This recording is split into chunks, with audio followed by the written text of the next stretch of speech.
Assalamualaikum warahmatullahi wabarakatuh.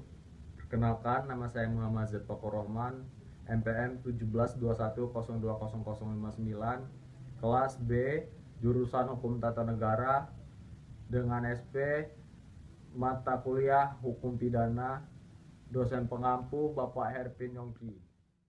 Hukum pidana ialah hukum yang mengatur suatu pelanggaran terhadap undang-undang yang telah ditetapkan. Suatu pelanggaran dan suatu kejahatan terhadap suatu kepentingan umum dan suatu kepentingan individu. Dan barang siapa yang memperbuat yang dilarang dalam suatu hukum pidana akan diancam dengan sanksi pidana yang telah ditentukan apa yang diperbuat oleh si pelanggar tersebut.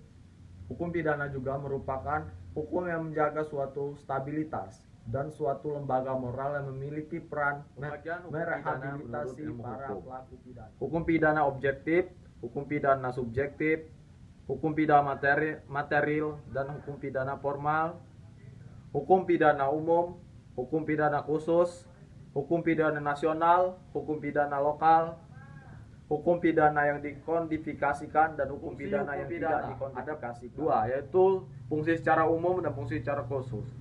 Fungsi secara umum yaitu fungsi hukum pidana sama saja dengan fungsi hukum lainnya pada umumnya, karena untuk mengatur hidup dalam kemasyarakatan dan menyelenggarakan suatu tatanan dalam masyarakat. Fungsi hukum pidana secara khusus yaitu untuk melindungi suatu kepentingan hukum terhadap perbuatan-perbuatan yang melanggar dengan suatu sanksi atau hukuman yang berupa pidana yang telah ditetapkan oleh undang-undang.